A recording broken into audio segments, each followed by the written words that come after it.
नमस्कार, मैं नानक शर्मा स्वागत करता हूं आपका लोक गुरु क्लास पर। और आज हम हिंदी में छंद पढ़ेंगे, छंद के अंग जानेंगे, छंद के प्रकार जानेंगे और मात्राओं की गिनती करनी सीखेंगे। इसके बाद जो जो छंद हमें पढ़ने हैं, जो पेपर में पूछे जाएं, उनके उदाहरण देखेंगे। प्रत्येक छंद हम अच्छी तरह से पढ़ेंगे। तो मात्र ये 15 मिनट की वीडियो है, इसी में हमें पूरे छंद कंप्लीट करने हैं। बहुत इम्पोर्टेंट वीडियो है, शुरू करते हैं। सबसे पहले ये कुछ बातें हैं जो हमें याद ही करनी है। जैसे छंद, यहाँ पे वीडियो में खास बात ये है कि केवल और केवल काम की ही बातों पे ध्यान दिया जाएगा। बेफिजूल की ना तो बात पढ़ाई जाएगी, ना बेफिजूल को आपका टाइम बर्बाद करा जाएगा। ठीक है। तो ये जो छंद है ना, ये छद धातु से बना है। ये बात ध्यान रखेंगे, हलंत है इसमें, छद धातु से बना है। पहला पॉइंट ये ध्यान रखेंगे। दूसरा, छंद का दूसरा नाम पिंगल है। पिंगल क्यों है कि एक ऋषि हुए पिंगल ऋषि, उन्होंने छंद के बारे में लिखा था और एक ग्रंथ बना दिया, पिंगल शास्त्र। ठीक है। तो आप पूछा जाएगा कि छंद शास्त्र के लेखक कौन हैं, तो छंद शास्त्र बोलें या उसी को पिंगल शास्त्र भी बोलना है। ठीक है। तो पिंगल ऋषि ने छंद शास्त्र की रचना की थी। अगर पूछ ले कि छंद शास्त्र की रचना किसने की है, तो पिंगल ऋषि ने। ठीक है। छंद का सर्वप्रथम उल्लेख कहाँ मिलता है, तो ऋग्वेद में मिलता है। ये सब बात पूछी जाए भाई, बहुत इंपॉर्टेंट है। ठीक है। अब आगे बढ़ते हैं, हम जानेंगे सबसे पहले छंद के अंग। तो छंद के जो अंग हैं वो 7 हैं। खाली इन्हें देख लेंगे, यहाँ से हमें 2-3 बात ही सुननी है, बाकी ये हमारे कोई काम की है नहीं। जैसे एक तो ये चरण, ये काम का है। चरण क्या है, चरण, पाद या पद। तो मैंने यहाँ पे 2 पंक्ति लिखी हैं। अब आप ये सुनी हुई हैं, सबकी रटे हुए हैं। चरण का मतलब है कि जब हम यहाँ से पढ़ना शुरू करेंगे और यहाँ पे एक कौमा लग गया, तो ये एक चरण हुआ, यहाँ से यहाँ तक। अब यहाँ से पढ़ेंगे और यहाँ तक ये विराम लगा दिया, ये दूसरा चरण हुआ। फिर यहाँ से और यहाँ तक ये तीसरा चरण है, और यहाँ से यहाँ तक ये चौथा चरण है। तो ये 4 चरण हुए इसमें, इस वाले छंद में 4 चरण हुए। तो चरण आए समझ में, इसी को पाद या पद बोल देंगे। अब देखो वर्ण, मात्रा, इस छंद में वर्ण कितने हैं, मात्रा कितनी है, ये सब बात वर्ण मात्रा के अंतर्गत आएंगी। तो ना हमें ये पढ़ने हैं, संख्या क्रम कुछ नहीं पढ़ना, गढ़ और गति ये भी ना पढ़ने, यति या विराम। देखो यति या विराम, यति का दूसरा नाम विराम है। जब हम इस छंद को पढ़ेंगे तो जहाँ पे कोमा है, इसे बोलेंगे हम कोमा। जहाँ पे कोमा है वहाँ थोड़े रुकेंगे, और जहाँ पे पूर्ण विराम है वहाँ ज़्यादा देर रुकेंगे। तो छंद को पढ़ने में जो हमारी एक लय है, कहाँ पे रुकना है, कहाँ कम रुकना है, कहाँ ज़्यादा रुकना है, ये सब क्या है, यही है हमारी यति, यति या विराम। ठीक है। अब नेक्स्ट आता है तुक। तुक क्या है, जैसे जय हनुमान ज्ञान गुण सागर, जय कपीस तेहु लोक उजागर। तो ये सागर और उजागर, इनमें तुकबंदी लगी हुई है। इसी से तो छंद हमें प्रसन्नता देता है, छंद सुनने में अच्छा लगता है। तो ये तुकबंदी से छंद गाने योग्य बन जाता है, लय बन जाएगी उसमें। ठीक है। तो ये तुक हमने समझ ले। बस यहाँ से एक ही बात ध्यान की है कि चरण क्या है। यति तुम समझी गए, जहाँ पे हमें रुकना होता है। चरण समझ गए कि छंद में चरण क्या है। अब आते हैं नेक्स्ट। अब सबसे पहले देखेंगे छंद के भेद।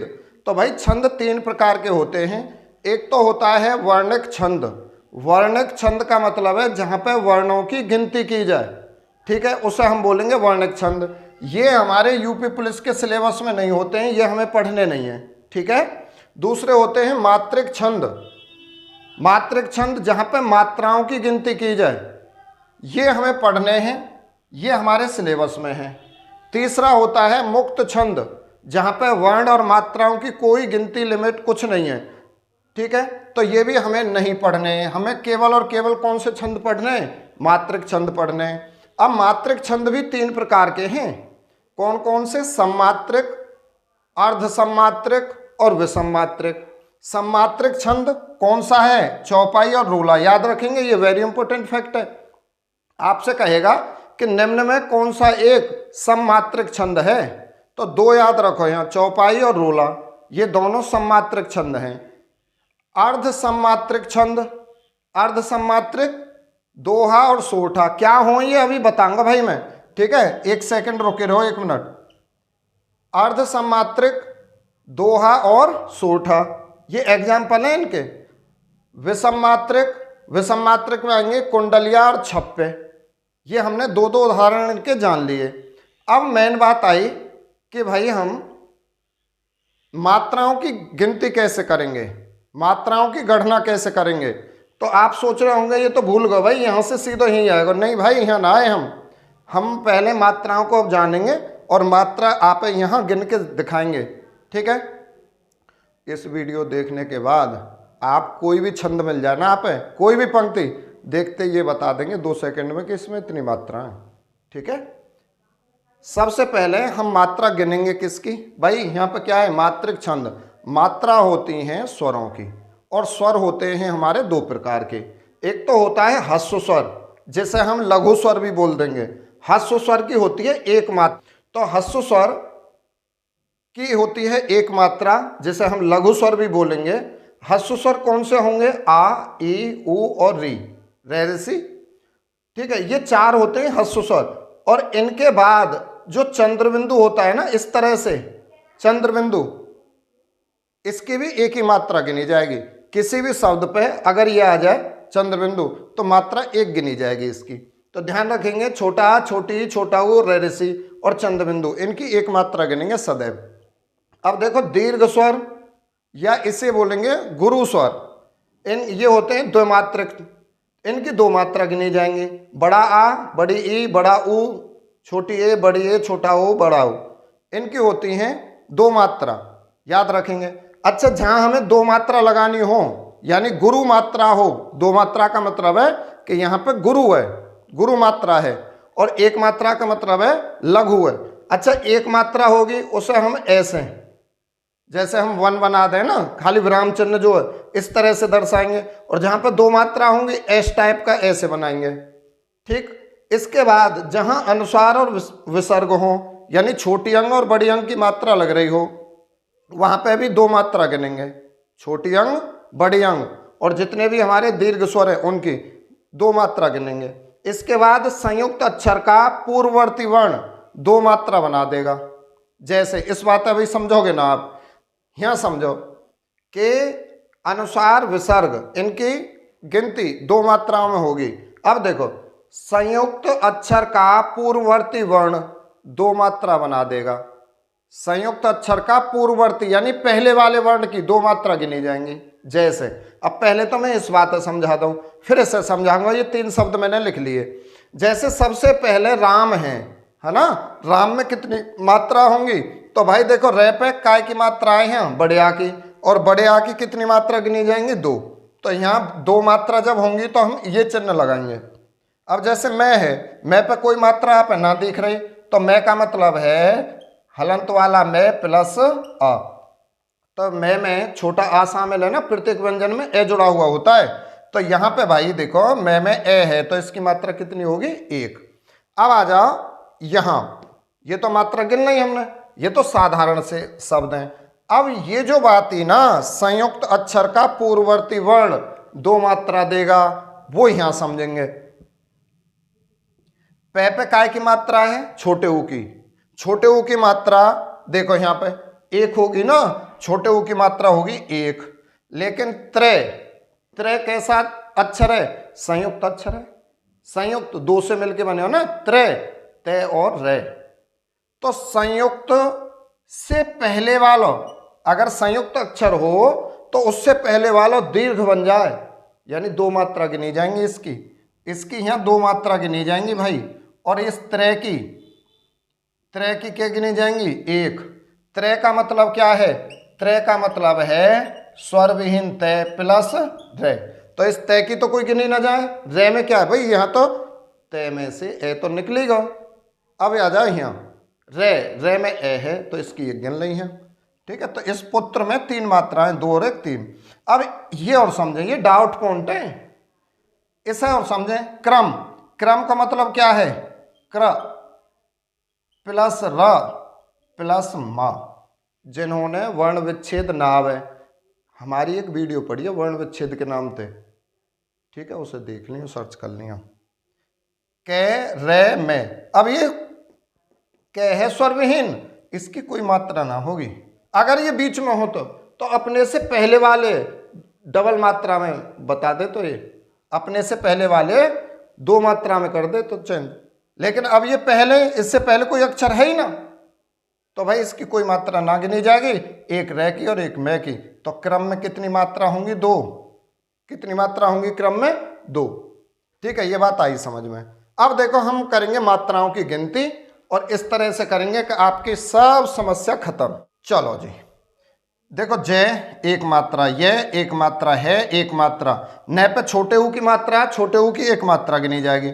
मैं पे बड़ा आ है, बड़े आ की दो मात्रा, दो है, हम ऐसे दर्शाएंगे। अब न पे कोई मात्रा नहीं है, छोटा आ है तो एक मात्रा। अब ये गे की कोई मात्रा ना होगी, शुरुआत में अगर आधा अक्षर है उसकी कोई मात्रा ना हो करे, है ना। ये पे बड़े आ की मात्रा है तो यहाँ दो मात्रा होंगी। न पे कोई मात्रा नहीं है, एक। गे पे छोटे ऊ की मात्रा, छोटा ऊ की एक मात्रा होती है ना। और न पे भैया कोई मात्रा ना, एक। से पे बड़े आ की मात्रा है, बड़े आ की दो, गे की एक और रे पे भी एक। तो यहाँ पहले चरण में हमने मात्रा गिनी। अब आ जाओ यहाँ पे कंफ्यूजन सब दूर रह जाएगी इसी में। फिर जय की एक, ये की एक, जय की एक, ये की एक, कै की एक। अब पे बड़ी की मात्रा है तो दो मात्रा। अब देखो से पे कोई मात्रा ना है, एक। अब तय पे छोटी की मात्रा है, छोटी की एक मात्रा गिनी जाएगी। अब यहाँ आ जाओ, है पे छोटे ऊ की मात्रा एक गिनी जाएगी। अब यहाँ चंद्रबिंदु भी है, चंद्रबिंदु की भी एक गिनी जाए तो दो है जाएंगी ना, एक ही होगी। जहाँ चंद्रबिंदु आ रहा है वहाँ भी एक होगी, और जहाँ पे छोटे ऊ की मात्रा है वहाँ भी एक होगी।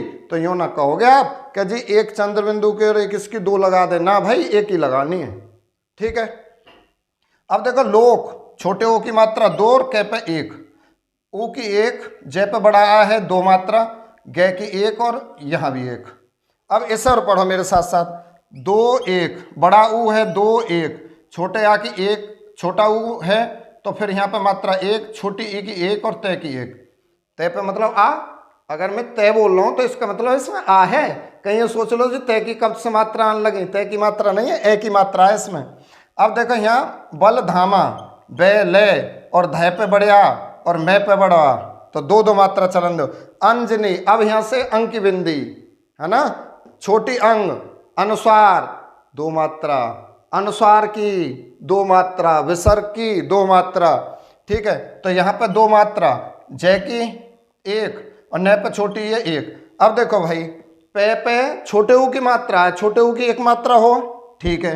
और त्रय, त्रय संयुक्त अक्षर है ना, और संयुक्त अक्षर अपने से पहले वाले दीर्घ बना दे, दो मात्रा कर देगा ये, है ना। पे तो अपनी एक ही मात्रा ही ऊ की, लेकिन अब त्रय की वजह से, संयुक्त अक्षर की वजह से यहाँ दो है गई, और तय पे यहाँ त्रय पे एक ही मात्रा रह जाएगी। पवन, सो तो छोटा ऊ है एक मात्रा, तय पे एक मात्रा, ना मा, अरे बड़े बड़े आ हैं। अब मैं इन्हें मिटा रहा हूं भाई पीछे से पूर्ण विराम से न। अब समझो, देखो हमने चार चरण देख लिए, ये पहला चरण, ये दूसरा चरण, ये तीसरा चरण, ये चौथा चरण। ठीक, पहला तीसरा इन्हें बोले विषम चरण, मात्रा गिनेंगे भी रुक जाओ। पहला तीसरा इन्हें बोले विषम चरण, पहला तीसरा विषम चरण, दूसरा और चौथा सम चरण। ये विषम चरण है पहले और तीसरे, दूसरे और चौथे हैं सम चरण। सामान्यतः छंद में चार ही चरण हो, ठीक है, तो चार ही चरण को हमने लिया। अब मात्रा गिनो इनकी, है ना, 1 2 3 4, 4 5 6 7 8 9 10 11 12 13 14 15 16। भाई पहले चरण में टोटल 16 मात्रा हुई, क्लियर। अब देखो 1 2 3 4 5 6 7 8 9 10 11 12 13 14 15 16। दूसरे चरण में भी मात्रा 16 ही पाई। अब यहाँ देखो 2 3 4 5 6 7 8 9 10 11 12 13 14 15 16। तीसरे चरण में भी 16 मात्रा पाई। यहाँ देखो 1 2 3 4 5 6 7 8 9 10 11 12 13 14 15 16, चौथे चरण में भी 16 मात्रा पाई। तो ये ऐसा छंद है कि जिसमें 4 चरण हैं। ध्यान दिए बात पर, बहुत ध्यान की बात है। 4 चरण हैं और प्रत्येक चरण में कितनी कितनी मात्राएं? 16 मात्राएं। जब प्रत्येक चरण में समान मात्रा है तो वो सममात्रक छंद है। लिखवाया ना सममात्रक छंद।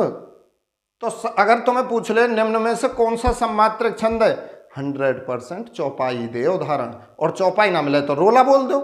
ठीक है, तो ये चौपाई है। कैसे पता चली? चौपाई में 4 चरण हो, चौपाई सममात्रक छंद है। तो भाई 4 चरण है, सममात्रक छंद है, और प्रत्येक चरण में चौपाई के में 16 मात्रा हो। प्रत्येक चरण में 16, तो एक चौपाई में कुल कितनी मात्रा होंगी? लिखो कमेंट्स में बताओ। ठीक, अब देखो हम चौपाई, दोहा, सोठा, कुंडलिया सब देखें। आप स्क्रीनशॉट लो पहले इसको। चलो जी, अब हम जानते हैं छंदों के उदाहरण। तो सबसे पहले मात्रा गिननी तो हम जान गए। ठीक है भाई, अब देखो चौपाई हमें पढ़नी है, दोहा हमें पढ़ना है, सोठा हमें पढ़ना है। ये 3 छंद पढ़ने हैं, चौपाई, दोहा, सोठा।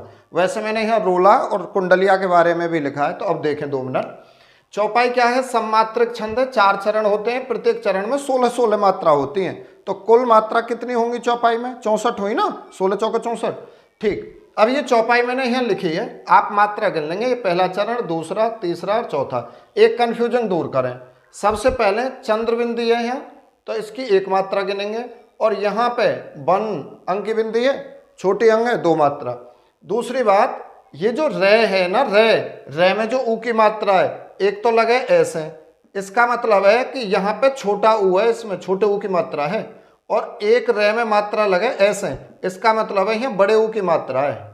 ठीक है, ये कंफ्यूजन दूर रखेंगे। ठीक, तो यहाँ बड़े ऊ की मात्रा है और यहाँ छोटे ऊ की मात्रा है। मात्रा गिननी है भाई, छोटा ऊ है ये बड़ा ऊ है। ठीक है, तो मात्रा गिननी है अपने आप। अब देखो रोला क्या है? सममात्रक छंद है, 4 चरण होते हैं, प्रत्येक चरण में 24 मात्रा होती है रोला के में। ठीक, अच्छा, अब इसमें 11 और 13 मात्राओं पर यति होती है। रोला में 11 और 13 मात्राओं पर यति होती है। यति मतलब विराम, इस तरह से जैसे आपने ये देख लिया। ठीक है, ये यति है, ये यति है। ठीक, तो ये हमने रोला का उदाहरण लिख लिया, मात्रा आप गिन सकें। इसके बाद आता है दोहा कैसा है? अर्ध सममात्रक छंद है, ये इंपॉर्टेंट है आपके लिए।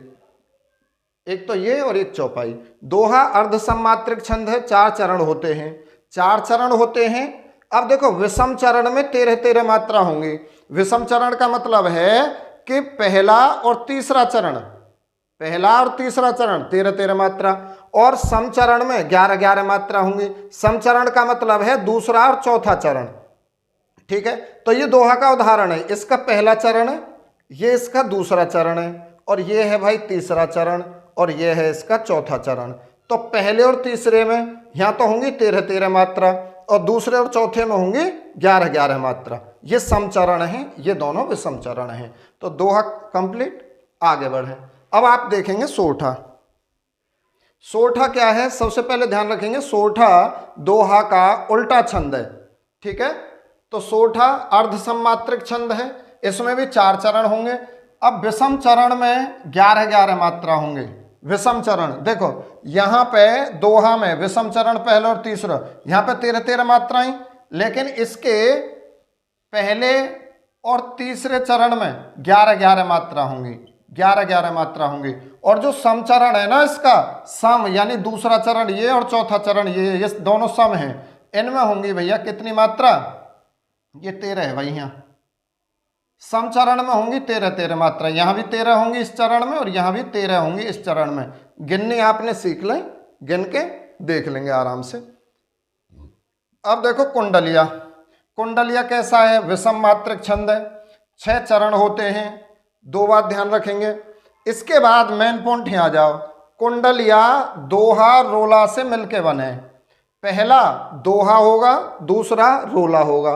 कुंडलिया का पहला और अंतिम शब्द एक समान होते हैं, यानी यहाँ दोहा में दोहा पहले होगा फिर रोला होगा। तो दोहा की शुरुआत जिस शब्द से होगी ना, रोला में लास्ट में, बिल्कुल लास्ट का, जैसे यहां ये और यहां ये दोनों एक ही शब्द होंगे। भाई यहां जगह नहीं तो मैं उदाहरण ना लिख पाया, ये बड़ी हो थोड़ी सी। तो पहले और अंतिम शब्द समान होते हैं। अच्छा, दोहा का चौथा चरण और रोला का प्रथम चरण में दोहराया जाता है। जैसे दोहा का चौथा चरण कौन सा है, ये। अब रोला लिखेंगे ना तो रोला की शुरुआत यहां से होगी, जैसे जो धायक फल चार, तो यहां पे ये आ जाएगा दोबारा से, जो धायक फल चार। ठीक, ये बात बताइए। तो भाई वीडियो कैसी लगी ये कमेंट्स में बताएंगे। वीडियो अच्छी लगी हो लाइक करें, सब्सक्राइब करें, और हमारी हर विषय की वीडियो आ रही है उन्हें भी देखें। जय हिंद, जय भारत।